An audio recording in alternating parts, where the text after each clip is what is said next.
Hey, you guys. Hello, how are you? It's coffee chat time with me, Catherine Oster. I am a certified facilitator with Access Consciousness. And coffee chat is all about these tools that I've learned about through my Access Consciousness training and the classes that I've taken, and how I use them to create like more ease in my life, more joy, more money, more things. So today I want to talk to you about money. Money, money, money, money, money. And mostly from the perspective of being an entrepreneur, a business owner, and having people pay you. So I didn't start out as an entrepreneur, actually. I worked as an agronomist, and I've actually had a job since I was 16 as a grocery store clerk, in the bakery, in a hardware store, and then as an agronomist. And um, and so I was collecting a paycheck like every 2 weeks. Hello, Allah. I hope that's how I say your name. It's so pretty. How are you? So when I worked, I collected a paycheck every 2 weeks. And I never had to worry about collecting money, asking somebody to pay me for the work I've done.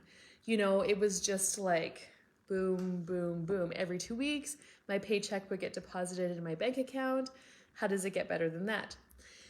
Now, there came a time in my life back in 2013 when my second child was born, my daughter Helena. Hi.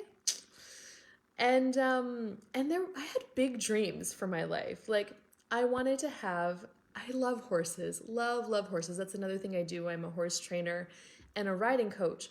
And I wanted to have an indoor riding arena of my very own. Just a big building where I could ride these horses in and work with them, whether it was raining or windy or snowing. And in the wintertime, like I live in Saskatchewan, Canada. So for a large part of the year, it's winter here, which means there's snow and ice on the ground, which is not safe to be working horses in. So an indoor riding arena, I mean, it would be sand all year round. It would be great. So I did some information about that, and there wasn't enough hours in the day for me to work at my job to be able to start making enough money to make a mortgage payment on an arena, plus have my vehicle, plus buy groceries, plus, live a life. And my job wasn't working at the time either. And so for me with two kids, but my kids ended up spending more time with my mom, who thankfully was around to babysit and look after them for me while I worked. But I thought, what is the point of having children if I'm not even their primary caregiver? Like I saw them the least amount. So I took a leap of faith and I quit my job and I started out as an entrepreneur. Now, originally I started out as teaching riding lessons and horse training. And what I want to talk to you guys about is money. Like money, the topic of money makes some people very uncomfortable. And they don't even want to talk to you about it for the most part. And even for myself, when I first started, money was very uncomfortable for me too. I had a hard time asking to be paid for my services. So I went from collecting a paycheck and not having to ask to being my own business owner. I had to look after collecting the money for my services myself.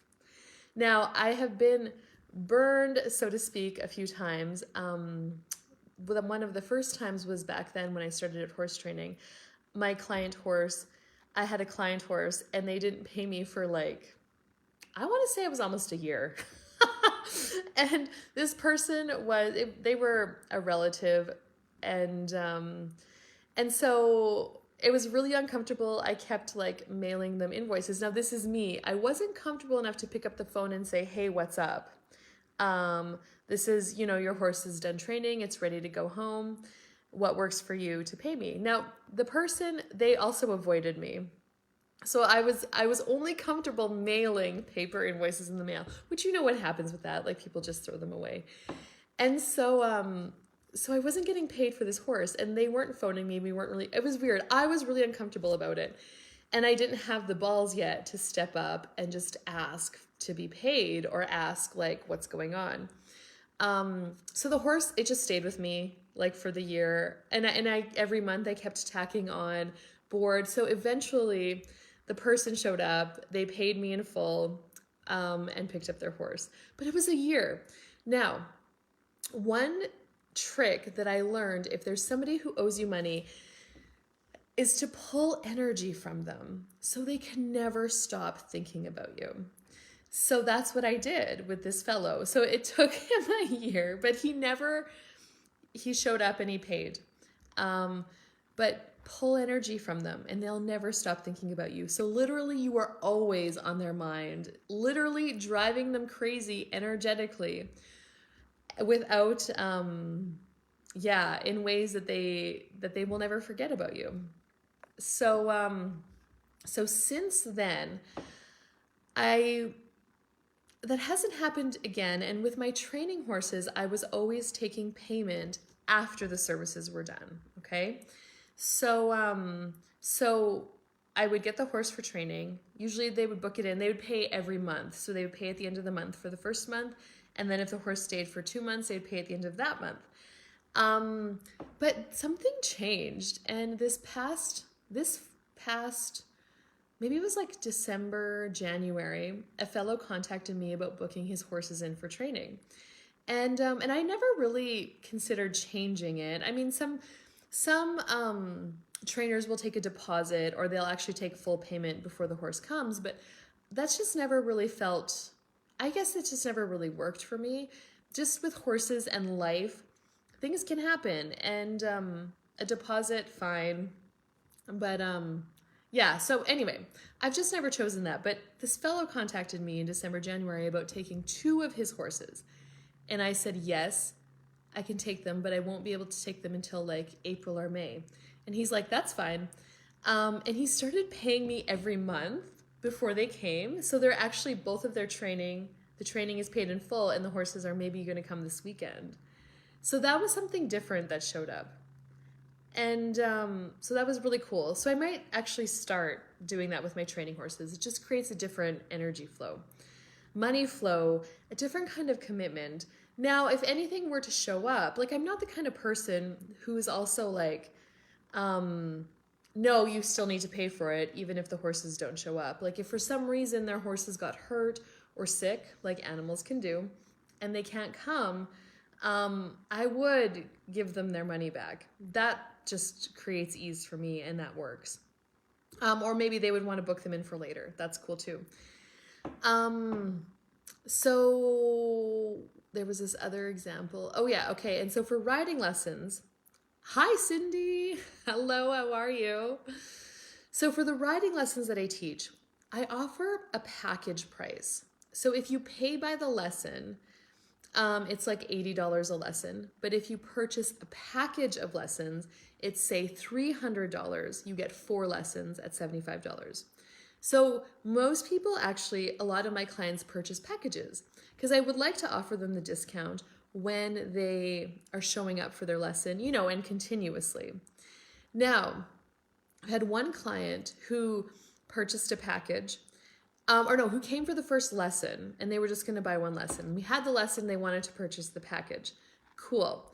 And so she paid me the amount that the first lesson would be, which I was just going to deduct off the package, and then she was going to pay me for the rest of the package as we went along. Now this is interesting. So we did the full package of lessons, and then every time I saw her, I would forget to ask her. Like I would forget to ask her, which is weird, regarding the payment.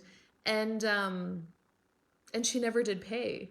And it was like harvest time, so I was busy with lots of other stuff, and I literally just kind of forgot. And at the end of it, I realized, like a month after we were done, I'm like, oh, hey, by the way, I don't think you ever paid me for the remainder of the package. Here's my email address if you want to e-transfer me, blah, blah, blah. And she never got back to me. She was silent for like months, for the winter, actually. Now, and I kept pulling energy from her as I do. And I'm like, well, that's cool. It was my choice to continue on with those riding lessons before I got paid in full for them. I knew I was risking, I was taking the risk myself. and and uh and she didn't pay. And then I contacted her and she just ignored it, right? And but see, for myself personally as a business owner, if you can't afford it, like, I totally get it that life comes up and things happen and money gets tied up in other places. Let me know. You know, I would just rather know than have you ignore me from a business owner perspective. And so, anyway, I didn't hear anything from her for like months or for the winter. And then about a month ago, maybe it was 3 weeks, a month ago, she messaged me. She's like, "Hey, I'm so sorry. Like, my husband got laid off of work and we had a series of unfortunate events. I didn't have the money, but I have the money now. I would like to pay you for the package, for the remainder of the money that she owed me." And so I'm like, "Great. Yes, e-transfer me." And she did it. So anyway, so if something comes up for you, if you're the client and all of a sudden, you can't afford to pay as you're already into it, let the business owner know. Like, it's a courtesy, let them know and just say, "Hey, I can't actually pay you for a few weeks or a month, just giving you a heads up." And I'd be like, "Okay, cool." You know, now I know that not every business person has that point of view as I do. I know a lot of them would then get frustrated or mad or angry. I get that. But also, I think they would rather have the information. And it also opens up a level of vulnerability for you, the person, when you say, "Hey, something came up. I don't have the money. I'm sorry, I can't pay you right now." And then I'm also like, it also gives the business owner an option to work out another trade arrangement, because the exchange for services doesn't always have to happen in cash or money. You might also be able to do some work or contribute something else to said business owner for services rendered. For example, I trade with people sometimes, they do horse chiropractor, massage therapy. I have horses that need some therapy sometimes, and we're willing to trade services for that. But it's like, communication is key. And rather than just ignoring what's going on, like, are you willing to just say, "Hey"? So I've also had to step up my ball game as a business owner and collecting payments, and it's like, it made me uncomfortable. But am I going to let this person, am I going to disregard and dishonor myself and not even ask payment from this person? Or am I going to open up myself to be more vulnerable and say, "Hey, can I have the money now, please? What's up? Let me know." So yeah. But what being an entrepreneur created for me is, it allowed me to go beyond the fixed paycheck to paycheck every month for my job. And over the last couple of years, like, I have achieved that dream of that indoor riding arena. It showed up in 2016. And so your willingness to take a risk is rewarded in ways that you can't even imagine possible. So, yes, and my experience with clients is not a lot of them like to talk about money right off the bat, or they get uncomfortable with it. I honestly don't have a point of view, but it's taken me a few years to get there, because I used to also be uncomfortable talking about money. Hi, Robert, how are you? And so, yeah, so that's my money chit chat for today. So if you're a business owner, just be aware that there are clients out there, and you can use that energy pull trick if you're waiting for somebody to pay you back. Just like pull energy. You just think of them, the person that owes you money, and you just think, pull energy from the whole universe through them to you. And you can send little messages like, "Oh shoot, I have to pay for that. Oh yes, I owe Catherine money." Or yeah. And if you do it every day, just I wonder how the money will show up. All right. Have an amazing rest of your day. I will chat with you guys later. Bye bye for now.